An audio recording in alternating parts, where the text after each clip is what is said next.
Amazon presents Jeff versus Taco Truck Salsa. Whether it's Verde, Roja, or the orange one. For Jeff, trying any salsa is like playing Russian roulette with a flamethrower. Luckily, Jeff saved with Amazon and stocked up on antacids, ginger tea, and milk. Habanero? More like habanero, yes. Save the everyday with Amazon. Hello, everyone. Thank you. Okay, quiet. That's enough. This is a podcast by my dad and my uncle. They talk a lot about music, like a lot. So please sit back and enjoy. I think they are going to start in about 14 seconds. 3, 4.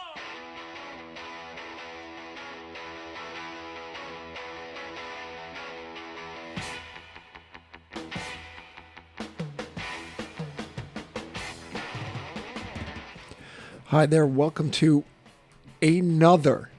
one more edition of BG's Broken Records. My name is Bob. I'm Gare. Whoa, Gare, I got you really hot there. Whoa. That was hot. Whoa.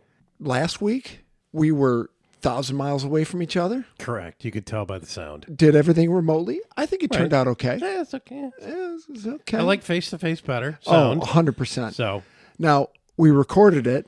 right? I edited it that night, and I listened to it the next morning. And I hate to say it, I still laughed at a lot of the stuff. We have a good time. Yeah, we do giggle a lot. Who was I talking to? These two guys came over to work on this cabinet here and put a fan in the back to draw the heat out from the amp. Oh, nice. And they said, we listened to a couple of your podcasts, and they're pretty good. Shut up. Yeah, and I said, well, it's a good friend, and we like to talk music and just giggle. Did you promote us to these guys? Did they? Oh, dude, I tell everybody. I tell everybody that we do podcasts. Hey, doesn't matter. Okay, Yeah, good. Exactly. So we're face-to-face. We are going to throw a couple little tidbits out there. Gary's got a new concept, but Oh, that's right. we have no deaths. Oh, yeah. I think that's a good thing. Yeah, I have. Nope. I'm just checking. I'm thinking back to CBS Sunday Morning when they do their deaths. No music in there. Writers. Sweet. Yeah. Sweet. Okay, so that's all good news. So today's going to be a phenomenal day. The weather is broken in Michigan a little. We had a couple gorgeous days. Now we are Gorgeous days. We had 73. 73, I know. Unbelievable. I know, and it was February, right? Right. Or was it early March? Well, we had one in February and I think one in March. Yeah, that's by the by. Music Yes. memorabilia. Check this out. Oh, Hey, I got to do it. that was a whole person to live. Dude, I just had a Mitch McConnell. All right, check this out. Robert Rosen Polaroids. Okay. Signed Polaroids of film and music stars, 340 in all, from the famed Australian photographer, including David Bowie, Elton John, Grace Jones, Pete Townsend, Malcolm McLaren, Dean Martin, Etta James, and more. So look at this. He took an instant photo of everybody, and they signed it. You had me at Polaroid. 340 of them. Each one, the total lot went for £340,000 Okay. times 1.256. No, it's 1.257 right now. But look at those pictures. I'll take a picture and I'll post it. Folks, if you don't follow us on cool. Spotify, not on Spotify. Well, follow us on Spotify, follow us on Apple, and we're on Twitter, X, and we are on Instagram. So I'm going to post a picture of this on Instagram. No, not Instagram. Sorry, Twitter. So you can take a look at it and check them out for yourself. You know who used to do this? I saw an interview one time with the director, Waters. John Waters? John Waters. Crazy dude. Crazy dude. But and I'm sure he's still doing it. But anybody who walked through his front door, take a picture, and he tacked it on the wall right by the front door. Nice. Which he must have had hundreds tacked on the wall. But think about the value of that thing. You took a Polaroid, it cost you 40 pence. A guy signs it, and now it's worth $1,000 a piece. Here's my question on those. The instant. Yeah. How long does the those picture last? Because Yeah. I've got a feeling, I have no idea. That looks like it would fade over time. Oh, they always do. Okay. All the classics, because I've got my photos from the 70s and 80s. The that type of... Including some of those, and they're all faded. And Yeah. I took them down to Woodward Camera, and they do a shoebox plan. Oh. So people who are in another state, another city, Woodward Camera is your high-end camera shop that you really need to support. Sure. Local business. Local business. They do a shoebox thing. Whatever you can fit in a shoebox, $75. What a great idea. Fantastic. I made a photo album of our whole family from the 70s and the 80s. Gave one to my brother and gave one to my sister, gave one to my mom. Best Christmas present I ever did. Oh, great idea. So, okay, so Polaroid pictures, people, find them, scan them, give them away. Gare, you've got a new idea for... Oh, new idea. Here we go.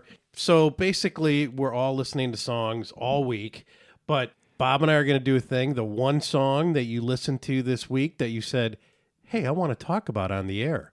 So I had sent it to Bob. Mine is Jimi Hendrix, Red House, 1967. So tell me about it.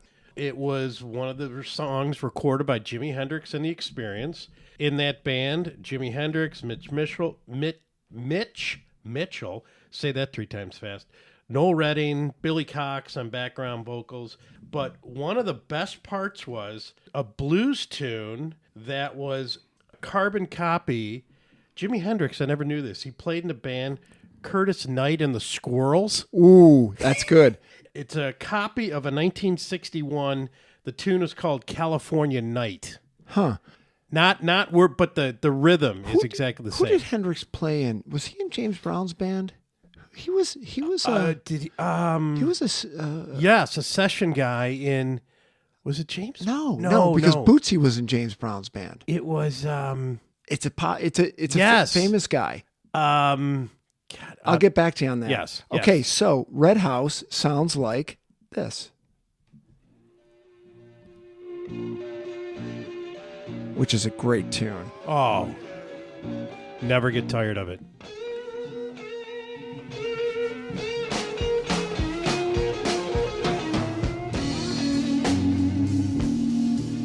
I wonder if he played this at the Bag of Nails in London when he first played there, his first gig ever. So Red House, if you guys know it, it's a great tune. If you don't know it, go check it out. And I just want to end with this little section on my part. The very last lyric, which I love and listen for every time.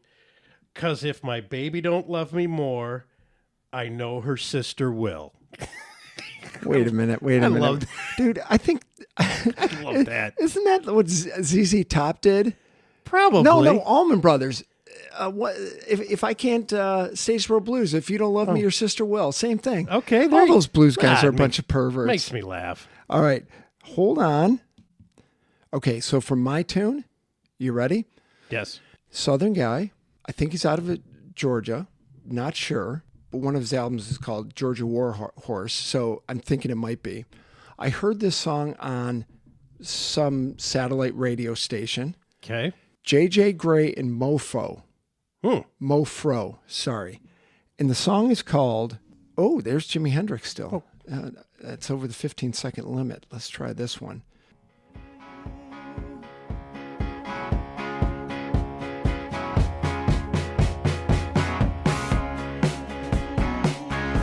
Just love that little skiffle on the drums. Skiffle. Well, I can't agree to disagree. Fighting like I'm fighting for life. Nice. dude, this is a great tune. They only words, but they cut like a blade. Swinging while with all of my mind. Oh, Sorry, I got to keep going on this one. follow that coffee. Solid. That's got my mind in a whirl. I'm still a cussing and bitching. And there ain't nobody here. Nice little break. Oh yeah, you don't have to holler, I hear you. I'm standing right. Nice little horns. Horns in the background. Oh, 99 shades of crazy. So I'm 99 shades of crazy, crazy. So good. 99 Shades of Crazy. We're going to get this pulled because we just played 1 minute of JJ Grey and Mofro. That is my tune. They'll never find us. The album is This River. And I'm telling you right now, if you are if it's a sunny summer day and you're driving down a 2-lane road, Oh, put on This River by J.J. Grey. It will make the next 70 minutes disappear. open the sunroof. Put the top down. So good. And don't put on any sunscreen if you open that roof. Because you're just going to get burned. Okay, real quick. Jimi What? Hendrix What? played in the background as a background musician for Wilson Pickett, Oh. Slim Harpo, Sam Cooke, Ooh. Ike and Tina I can Turner, yeah. and Jackie Wilson. But Ike and Tina. Jackie Wilson. Oh, His voice, unreal. unreal. Off the charts. Unreal. Unreal. Yes. And a Detroiter.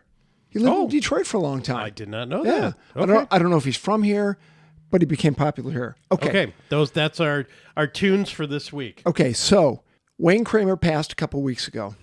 Wayne Kramer was a guitar player and founding member of the MC5, a Detroit band. They started in 65, put out their first album in 1969, got a lot of acclaim for 2 words, Correct. and fizzled out 36 months later, gone, dead. Poof. We love the MC5. You know a little bit more about him than I do, but Only because I'm you. not exactly. I mean, we've got our kick out the jams there. Oh, we've yes, got our back in the USA here. there. A little motivation to look at. Sure. So I've known about the MC5 forever. So it's 5 guys from Lincoln Park, Michigan, who get together. They all go to the same high school. Yep. And as the video that we just watched, Dennis Thompson talks about, he said, we're all of the same mind because we all came from the same school. We all did the same stuff. Correct. Right? And I say this all the time. Bands are chemistry. If you don't have the chemistry, Right. it doesn't work. There's chemistry between the Stones. There's chemistry between ZZ Top. There's chemistry in the MC5. There's chemistry in the Beatles. They're all from the same town. Are we seeing the theme here? Yeah. Stones, Beatles. I don't Yeah. know about ZZ Top. I don't know, but MC5 all from Lincoln They're Park, from Michigan. ZZ Top's from the same town. It's called Texas. That's a big town. And for those of you who don't live in the country, Texas is a really big state. Now, I'm just telling you, it's really big. It's a big Big. state. It's a big town. Big state. Can you believe how orange that guy looks nowadays at his press conferences? Oh, I'm not trying to get political, but his hands are bone white and his face is pumpkin orange. What is he thinking? to get political when they released his mugshot, and he said that color of hair like strawberry blonde. And then they said weight, and he was like 220 or 230. Then they show an NBA player who's completely I forgot who it In was. shape. Right, and they're like, that's what 220 looks Yeah, like. exactly. You, my sir, are not 220. You are no John F. You are Kennedy. no 220. Okay, enough politics. All right, there we go. All right, so the MC5 chemistry, they had it. There was something about those 5 guys. I don't know if you took away the marijuana and the acid and the alcohol, the hashish and the heroin, if it would have been the same, but it was part of the play. Correct. You know, we're going to touch on. We're basically going to start at the recording of that album in 1969 at the Grandie. We'll talk a little bit about the next 2 albums, and then we're just going to talk about them fizzing out, and that's it. Let me lay out the quote that I gave you before we started the documentary watch, but talking to fans, and they said, you know, what did it feel like after an MC5 concert? And I love street rumble. I love the word rumble. Either we were in a street rumble or an orgy. That's what it felt like after an MC5 concert. From the footage we just saw, okay, I'll believe that. I just watched a woman's video. She's 24. She's from the East Coast. She just did a 2-hour synopsis on the MC5, and she did a really good job. I am so happy that somebody who is sub 25 thinks the MC5 is kick-ass. Great point. Great point. To me, that is amazing. They cut 3 discs. They got a lot of they got a lot of recognition from 2 words, and again fizzled out. I had heard of them, so this is my first experience with the MC5. I go to Fiddler's Music, which everybody was a big yellow building on Mack Avenue, right at the corner of Mack and Bedford in Detroit. This is a music store where every band who came to town, everybody went there, would go into Fiddler's and get repairs, get a guitar, get anything, whatever it was. Yep. I'm 13 years old. My birthday, I walk into Fiddler's. I'm taking my guitar lesson. Who's my teacher? His name's Robert Gillespie. Cool. Who does he play with? The MC5. Okay. Never heard of him. Go home, talk to my older brother. Who's the guy? Robert Gillespie. What's the band? The MC5. He turned into stone. He was like, you're kidding me. You're taking guitar lessons from the MC5 guitar player? Now, he didn't know Wayne Kramer or Fred Sonic Smith. He didn't know the names. Okay. But he knew the band. So I go in there and hey, Robert, the MC5, my brother's really hip to it, Well, this is the new MC5. So Tyner came back in 78, and I remember because Fiddlers was playing Roxanne all the time by the Police, so I knew the time when they were playing it, and Tyner was walking around Fiddlers. He was giving drum lessons at Fiddlers. Really? No, swear to God. I can still see him. There were two rooms. Robert was on the right. Chuck Miller from Miller's Killers was on the left. Okay. And if you went around to the opposite side, there was a platform. That's where the drum sets were. And I can still see Tyner in that afro. He was a short little dude, little bulbous in the butt, walking around. I'm like, wow. Well, who's that? Oh, that's Rob Tyner, the lead singer of the MC5. And I was like, oh, cool.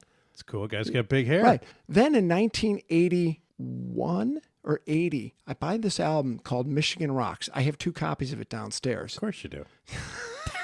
Was one Doug's? One was Doug's, one's mine, right? Okay, mine got played to shit. We played it in college. All right, I'm sure we did. Okay, so it had early Bob Seger with heavy music. Okay, it had a band called The Frost, which had Dick Wagner in it. Who remember the intro to Lou Reed's Heroin? Yeah. That we heard the other day. That was Dick Wagner from The Frost and Steve Hunter playing dueling guitars. One of the greatest guitar intros ever. The best. Ever. The best. Okay. Yes. So this album, Michigan Rocks, and I knew at that point that the MC5 had said on their album, Kick Out the Jams, Motherfuckers. But you couldn't find it because they re-released it as Kick Out the Jams, Brothers and Sisters. So the Michigan Rocks album has it, right? Look at you. I copied on cassette. I'm down in Florida. I'm with John, who you probably don't remember. Right. And we're calling radio stations.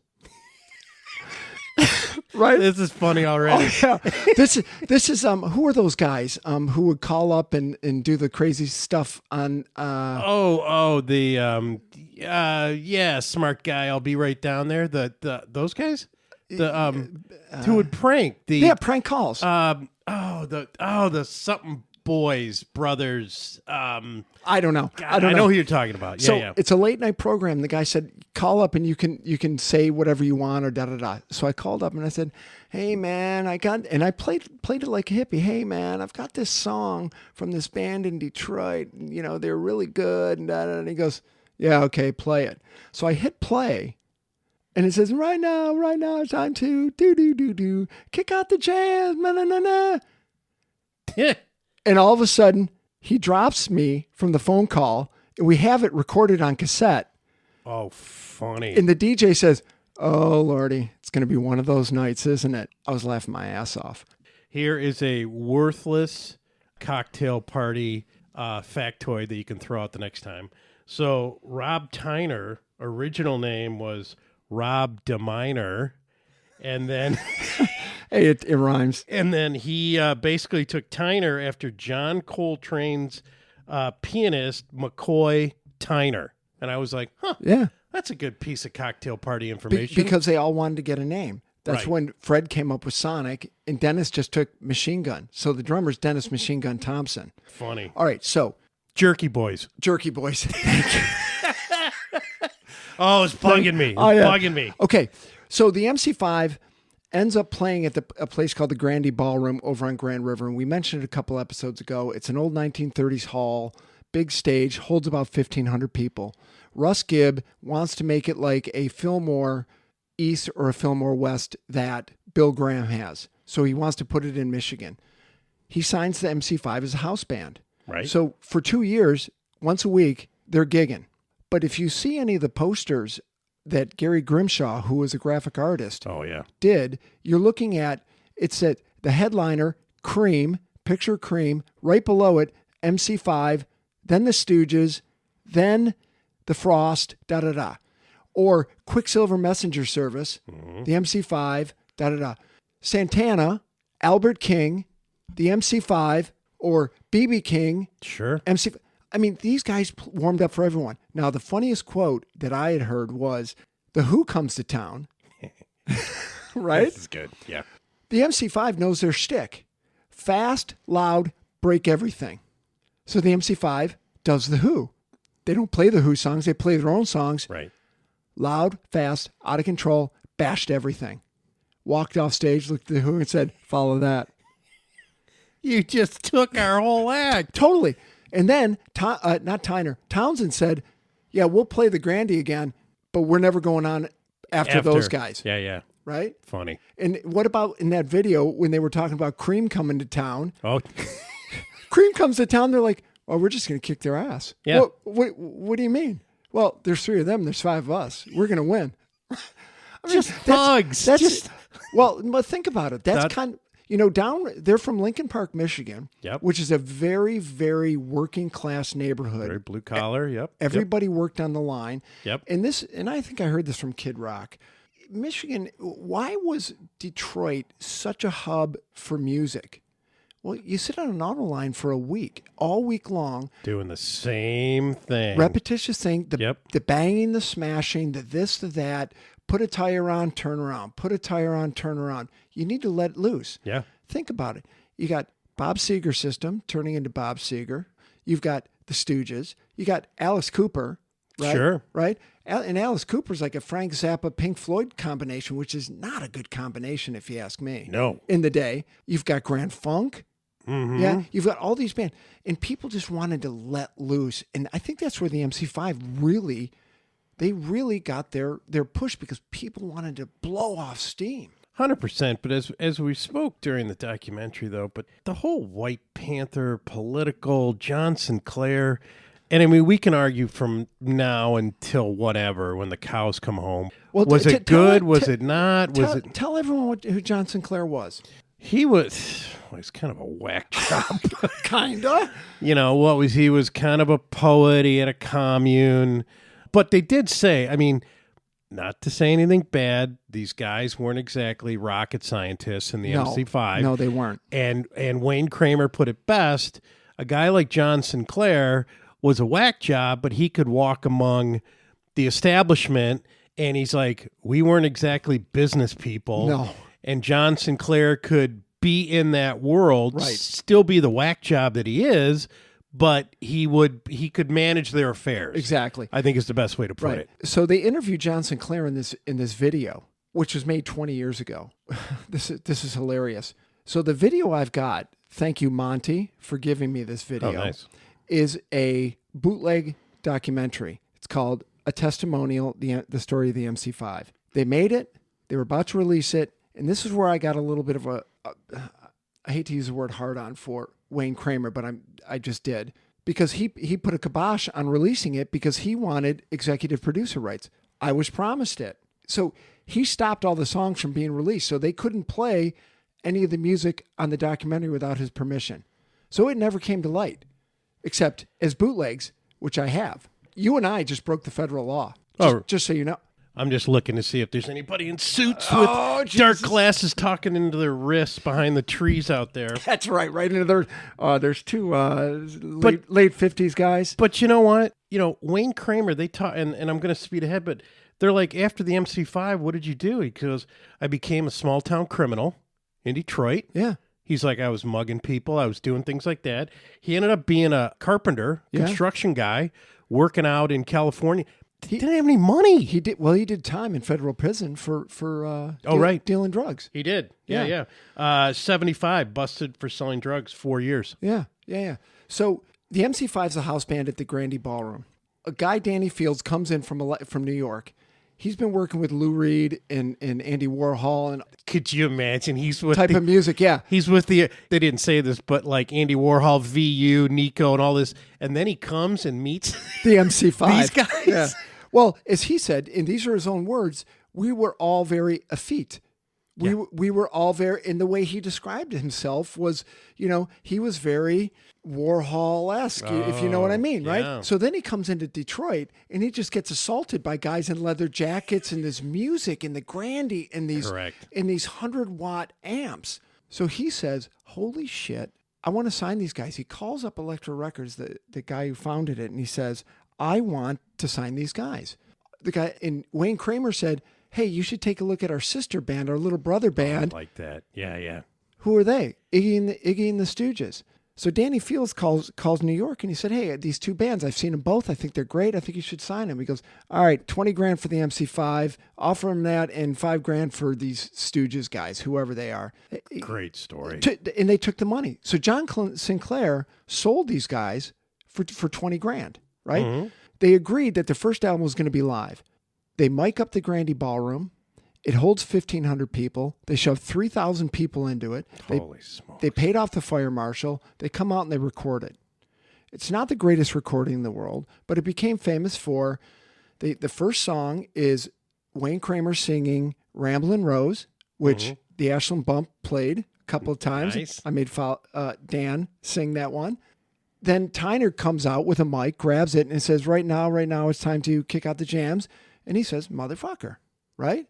Well, that's a big no-no. Now, this is 1969. Sure. These guys are getting arrested for obscenity laws for just saying that. And in this documentary you and I just watched, they're up in Saginaw, and the whole back wall is lined with police. Great story here. And they said, they went up to Tyner and they said, hey, whatever you do, Rob, don't say the word. Say anything but. The word. And he's like, so basically what they said is, here's the match and here's the striker. And I'm going to put it so close to, and they just by saying that, they made him go out and do it. They did it and they got arrested. Right. For obscenity laws. Now, I sit there and I say, you're saying motherfucker in a concert? And that's an offense? I mean, it's in 2024. In 1969, yeah. It was. Yeah, it was. no, The establishment was still the establishment. Oh, yeah. And, it was, you weren't going to upset the apple cart. So the album Kick Out the Jams comes out on Elektra Records, and it gets reviewed. It's Lester Bang's first review for Rolling Stone Records. Oh, wow. He didn't dig it. It said they came on like a bunch of 16-year-old punks on a power trip. Uh-huh. Is that how Punk, the name came about? Well, they said that they were the pioneers of the punk movement. So the word punk was first associated with the MC5. Well, as far from what I mean, maybe the Stooges might have been in there, but also you've got to go that other beacon of music reviewing, the Columbus Dispatch, said it sounds like a metal garbage can full of pliers rolling down a cement flight of steps. Awesome. Is that why you're going to go out and buy the record because of that review? Yeah. Again, let's go back to the quote: "Seeing them in concert, street rumble or an orgy." There you go. So, Kick Out the Jams, recorded live, little bit of overdubbing. I listened to it today. It's aggressive. It's very aggressive. First and last album on Elektra Records came out in April of 1969, and then the Hudson's Incident. I had never heard that. You never heard that? I had never Seriously? heard. No. Oh. And I wish I would love to have well, you could probably get a copy or just pull it up online and print it out. Well, you can go to Discogs if you want to buy an original copy, which I think I'll be doing within the hour. Oh, you got to put that under glass. Okay, so they said MF on the record. Mm-hmm. Bad enough. It was a gatefold album, so it's a double open. It's an open album. It's a single album, but it opens up. And the gatefold has got a picture of all the guys with no shirts on, a White Panther button on it. Good look. And John Sinclair, the guiding light of the. Yeah, I know. He's so knowledgeable. Just ask him; he'll tell you. Still alive for sure. So they're going on all about this stuff, but then at the end it says we're going to fight the revolution. So just kick out the jams, motherfuckers, right? Mm-hmm. Hudson says, I'm not doing this. We're not selling your record. So Hudson's, everybody who doesn't live in town here, Hudson's was the massive department store in Detroit. One square block in Detroit, Yep. 10 stories. I was never in it. You were. Oh, I spent a childhood in there. Yeah. Absolutely. No, I never went. You were never inside? Never inside it that I remember. Oh, wow. Okay. Well, my dad worked maybe too downtown, much so- hash. Maybe I don't know what it was. So, but your mom, God bless her, when they tore it down, bought you and I each a brick Oh, yeah? from the Hudson's building, which the brick know, you is still get- framed in the basement. Yeah, yeah. Good to you, Rosemary. Hudson says, obscenity reasons, we're not going to sell this record. Hudson's pulls it. Right. Then they take out an ad in the Fifth Estate. They took out a Yeah. full page ad in the Which music was just paper. like a local rag. Local rag. So there's a picture of the band on stage. There's a headline that says, kick out the jams, mana, mana, and kick in the door if the store doesn't sell you the LP on. And then they show the Elektra logo. And then right next to it, FUCK Hudson's. Probably not the best thing to do. Well, Wait, go a little further. well- And what was in the lower right? The Elektra logo? oh yeah. Yeah.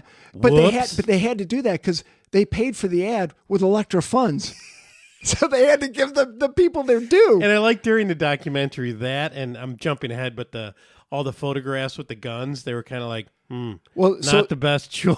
So that was John Sinclair's wife, Lenny, and they would sit there and do photo shoots. The backdrop was an American flag. Wayne Kramer's got a red, white, and blue striped guitar on his back, and not an AR-15, but Yeah, I don't even know what those. You know better than me. like a World War II rifle going the opposite way. So it was like an X on his back, and he's got an arm up with a fist. And it's kind of a symbolic picture for the MC5. And that's why the establishment was scared shitless of these guys. Then Sorry, they'd come back- I'm apologizing for all my swearing. Then they'd come back to the documentary and they'd just go like, probably not the best thing to use the Elektra logo. Right. Whoops. Hudson's says, F us. Yeah. Oh, you know what? Hey, Elektra, we're going to pull all the Elektra albums. Whoops. At the time, Judy Collins is selling there, Tim Buckley, Paul Butterfield Blues Band, and, The Doors. Whoops. And they take the MC5 album off the racks because of that. But the last song on side 2 of the Doors' first album, which is out in release, is The End. Isn't that about suicide? Last time I checked. Yeah. Yes, Apocalypse Now. But imagine Tower Records doing the same thing, just saying, hey, Chrysalis, hey, Arista, Sure. done. Yeah. We're done yeah. with you. Big move. Big move. So Elektra dropped him right after that. But think about it, man. These guys, I think Rob was 24 and the rest of the guys in the band were 20 when they recorded that thing. Dude, I didn't even 20 know how to years old. do my own laundry at 20. You kidding me? It's like playing in a band. Didn't I show you how to iron a shirt? Yeah, you did. So then they get dumped by Elektra. Atlantic wants them. So Atlantic Records says, we'll give you $50,000. Whoa. Yeah. So they get $50,000, which is $420,000 in today's money. The most Atlantic paid for any group up to that time, more than they paid for Led Zeppelin. Shut the front door. What? No, man. Son of a Gunderson. What? No, not at all. Wow. Big statement. Right. So right about that point, they dropped John Sinclair because he got busted for his third time with 2 joints. That didn't work out well for him. 5 years, I think. So they bust up with him. They say they will offer him some monies from the album, the new album that's on Atlantic Records, to pay for his legal fees. He says, F you guys. They say F you, and da-da-da. So then they hooked up with a band manager called D. Anthony, who I've heard, and I can't remember who the hell he managed.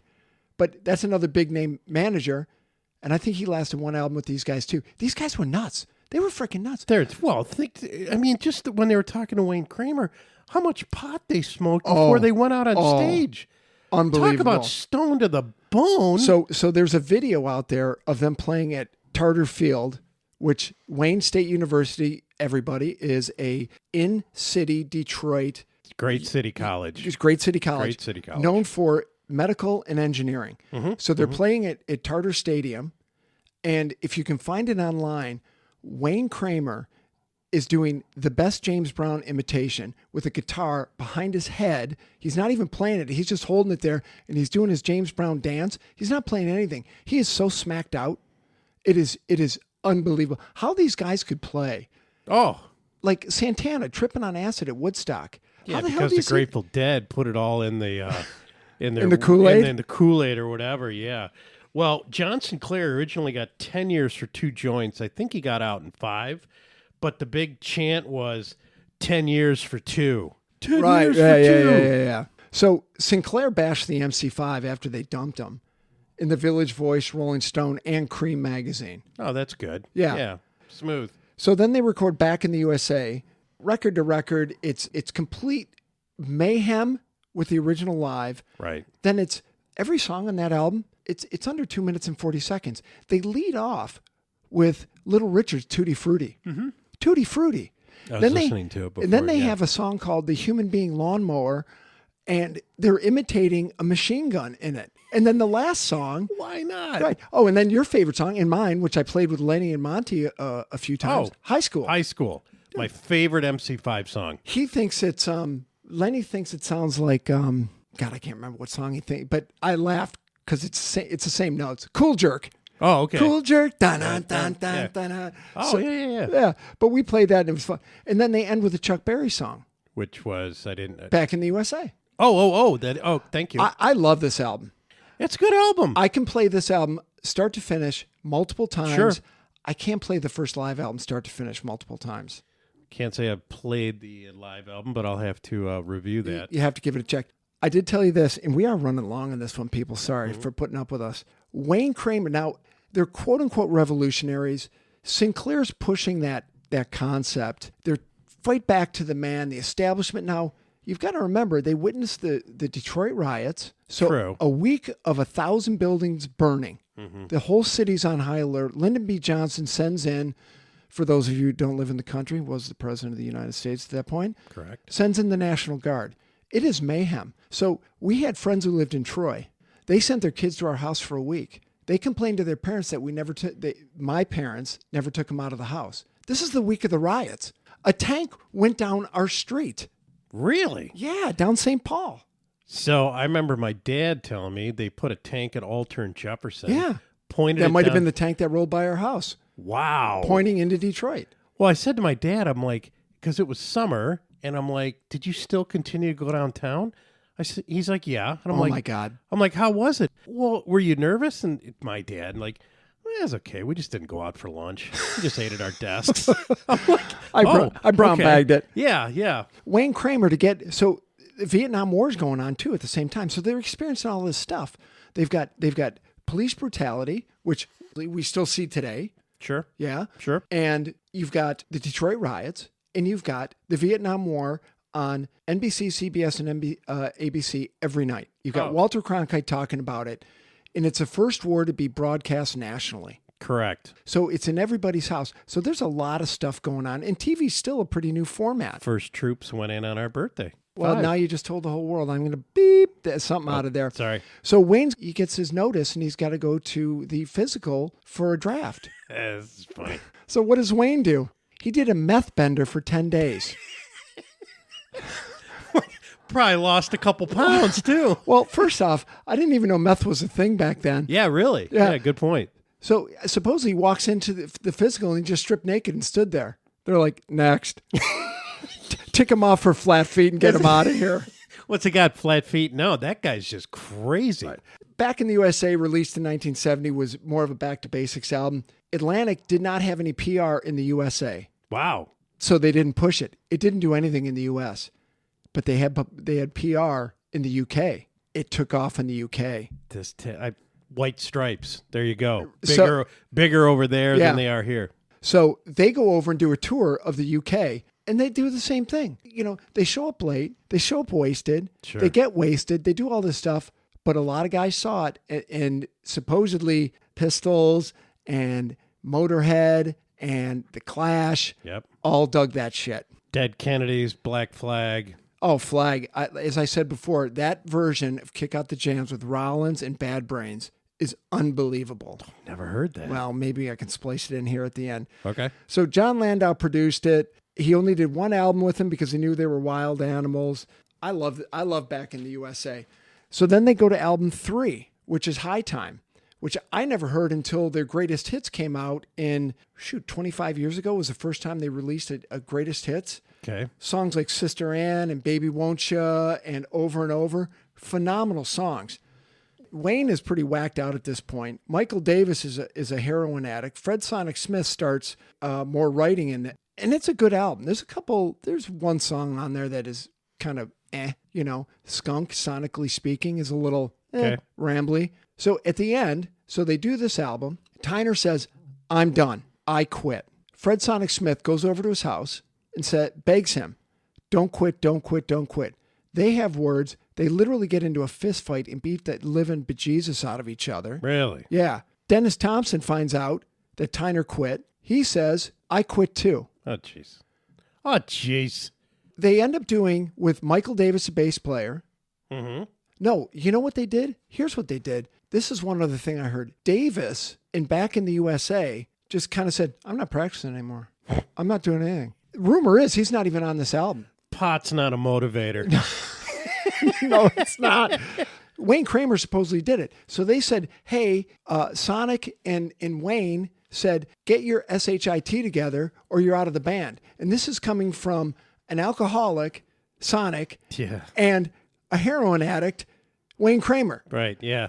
Telling this guy to get his act together. Right, come on. Get your head straight. But by the end, Wayne's a junkie, Davis is a junkie, and Sonic's an alcoholic. Mm-hmm, so, as you said, they burn fast, they burn bright, they burned out. And, Wayne in 2022 went on tour with the We Are All MC5. Yeah. I forgot. I shouldn't have brought it up if I didn't do more research on it. On the lineup, I remember they were playing here. Well, and I was like, we probably talked about it. So down at the not Masonic, the Majestic Theater. So the Majestic Theater is it's on Woodward Avenue. It holds 1,000 people. Yeah, 1,000 people. Yeah, that's about right. So I think 20 years ago they did DKT MC5. So they took Dennis Thompson, Wayne Kramer, Davis, Kramer, and Thompson, dash MC5. So they had the three originals, and then they had Evan Dando from the Lemonheads singing. Okay. I should have gone. Should have gone. But I passed.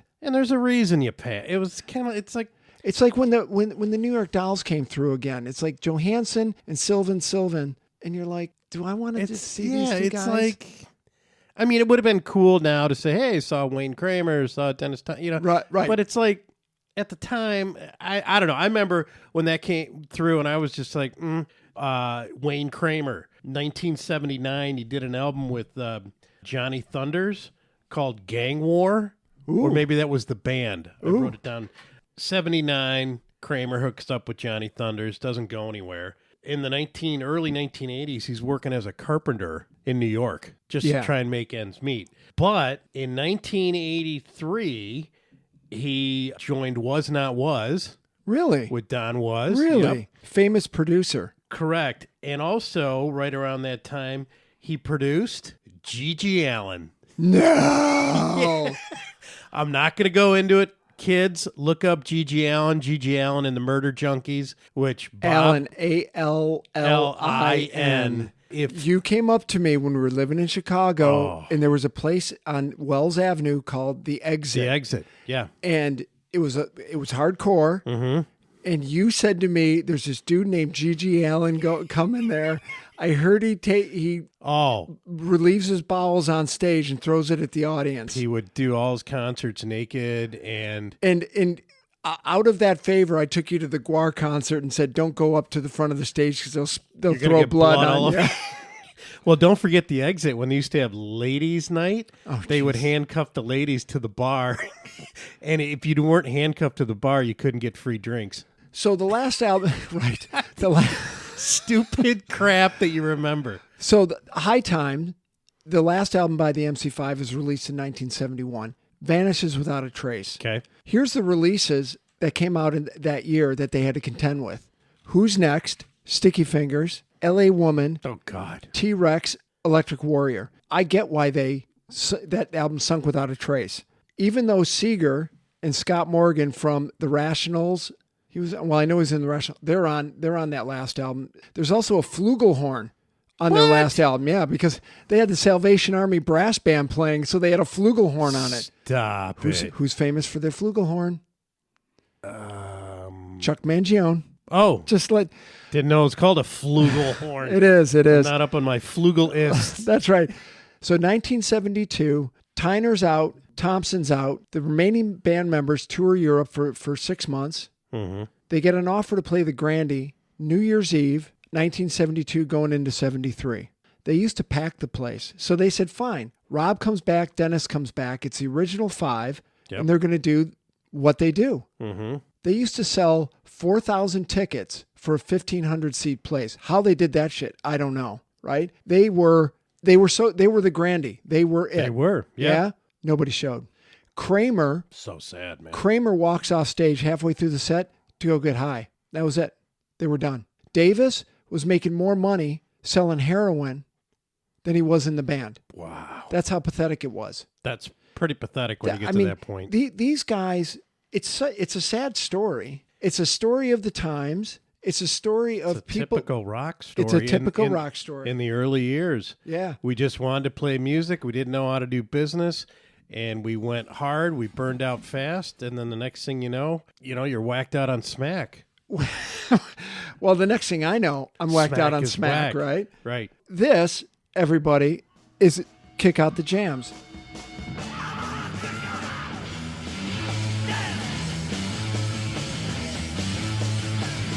Great vocals. 2 notes right there. Down on it, down.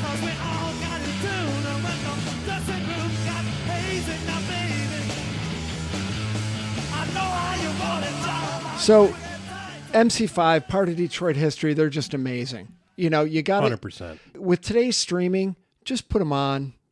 Put on the first album if you're in the mood. If you're in the mood for a little bit more Ramones-y kind of stuff, because the Ramones were, if you listen to the Ramones, 2-3 minute songs. Well, 2-minute songs, but they were big fans of late 50s, early 60s rock and roll. The Ramones. I mean, they were. Yeah, you're right. They were bubblegummers. You're right. Even though they were quote unquote punk, but that's by the by.